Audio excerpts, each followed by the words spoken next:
I'm deeply grateful to the officers of Lema'an Achai in Ramat Beit Shemesh, the wonderful, wonderful organization that helps hundreds and hundreds of people throughout the year. What I have heard about Lema'an Achai is so inspirational. It's not only that they help people financially, but they help them, giving them advice in career training, guiding them what careers would be best for them. There's so many things that they do, Hachnosas Kala, and a free dental clinic. Hashem should bench and bless every single one of you that's doing this great work. Now, as we approach Elul and the Heilige Tag of Rosh Hashanah and Yom Kippur, we talk about a new page, a new life, and we all want l'chaim tovim u'l'shalom.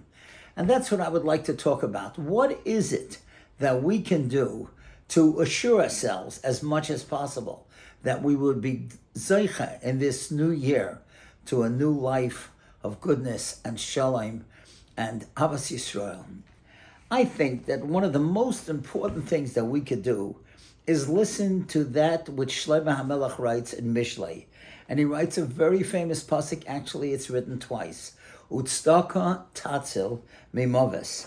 And what it means is that when a person gives tzedakah, it saves him from death. And of course, we all want a life of l'chaim tovim u'l'shalom.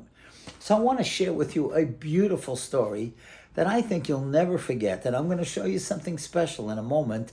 And we will see, what does it mean when somebody gives erlich tzedakah.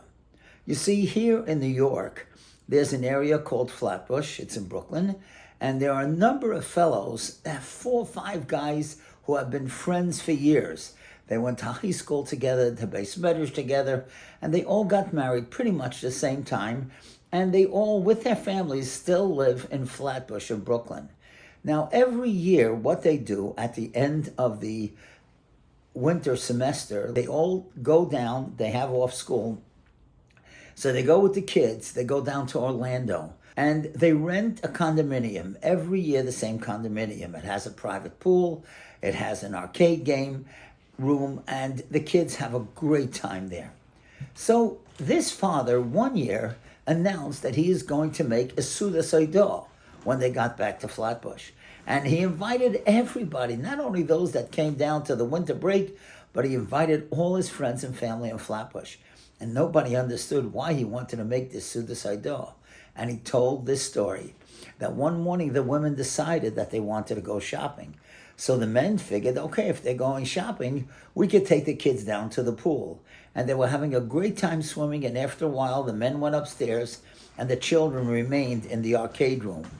Now, the father who was telling the story said, my 8-year-old son, who was playing in the arcades, suddenly noticed that his 3-year-old brother was missing. Of course, the 3-year-old kid doesn't understand arcade games, but he looked at the side of the door and he saw the door to the backyard pool is open, and the little boy was missing. And instinctively, he ran out and he saw that his baby brother was flat on the pool, in the pool. And he ran inside and he started yelling, my baby's in the pool. And it just happened to be Bashkocha Protis, that one of the 5 guys who came along, he was the only one who knew CPR. He was the only one who was a Hatzalah member. And when he heard that, he ran outside into the pool, jumped into the pool, yanked the kid out of the pool, laid him down on the ground, literally did CPR, and brought the kid back to life. And he saved him. Eventually, of course, they took the kid to the hospital, but Baruch Hashem, he was fine. So the father said, shouldn't I make it Suda Seidah? After all, it could have been anybody that went down of the 5 of us. He went down, B'hashgacha Pratis, and he knew CPR, and he saved my son's life. Now listen to this.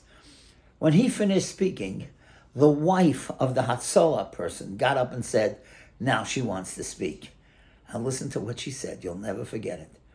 She said, we've gone together all these years, but this year my husband and I had a very difficult year in business, and we weren't going to come down. We couldn't afford it. And that father, he called us up and he says, what do you mean you're not coming down?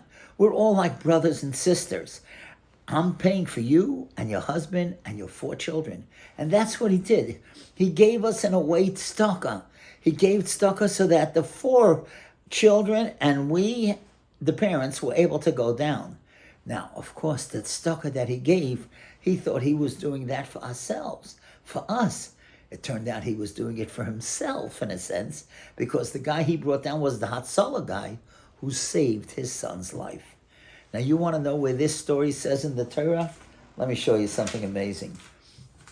In Parshas Kisisa, you have this word, v'nosnu. Take a look at it. V'nosnu. You see, it means, and they shall give. Isn't it interesting? You can read it frontwards and backwards. Vav nun tov nun vav. And those words are called a palindrome, just like mom, pop, radar, race car. And you know what the Baal HaTurim says? V'nosnu, you can read it frontwards and backwards to teach you that when you give of your time, of your money, of your talent, you're not losing anything.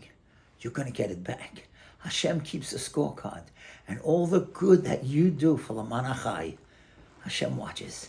And one day, because you've given to others, Hashem will make sure others will give you or to your family or to the descendants.